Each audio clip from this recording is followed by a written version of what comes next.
যেভাবে না ফেরার দেশে চলে গিয়েছিলেন চিত্রনায়ক মান্না। 2008 সালের 17 ফেব্রুয়ারি তুমুল জনপ্রিয় চিত্রনায়ক আসলাম তালুকদার মান্না মারা যান।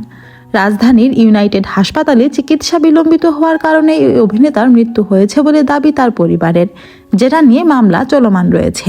গণমাধ্যমকে দেওয়া এক সাক্ষাৎকারে মান্নার স্ত্রী শেলি মান্না বলেন, মান্নাকে সঠিক সময়ে সঠিক চিকিৎসা দেওয়া হয়নি। কোনো প্রস্তুতি না রেখেই মান্নাকে হার্টের ইনজেকশন দেওয়া হয়েছে, যেটা উন্নত বিশ্বের চিকিৎসা শাস্ত্রে ঘটে না। তিনি আরও জানান, মান্নার মৃত্যু নিয়ে করা মামলার শুনানি হবে, আর মানুষ জানবে মান্নার মৃত্যু কিভাবে হয়েছিল। তিনি আরো বলেন, মান্নার মৃত্যুর দিনের ঘটনার কথা।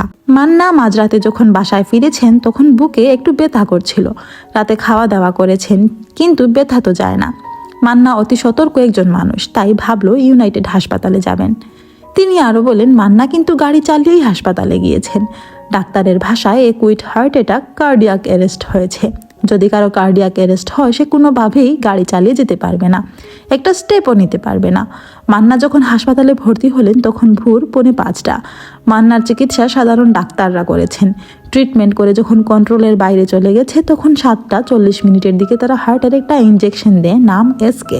অভিজ্ঞ ডাক্তার ছাড়াই এসব করা হয়েছে। তিনি বলেন, যখন আমরা কেস করেছি এগুলো পয়েন্টে আছে।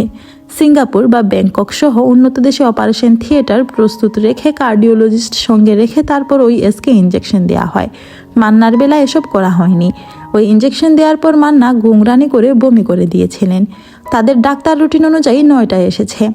ডাক্তার ফাতেমার অধীনে ট্রিটমেন্ট হয়। ওই হাসপাতালে কি প্রসিডিউর ছিল না? ওই সময় ইমার্জেন্সিতে নিয়ে অভিজ্ঞতার সঙ্গে নিয়ে রাইট টাইমে রাইট চিকিৎসাটা করত। 2 ঘন্টা 40 মিনিটের হিসাব কিন্তু দিতে পারেনি, বললেন শেলি মান্না। জনপ্রিয় এই অভিনেতার এই করুণ চলে যাওয়াটা আজও মেনে নিতে পারেন না তার ভক্তরা। Thanks for watching. Please subscribe to my channel and follow for more.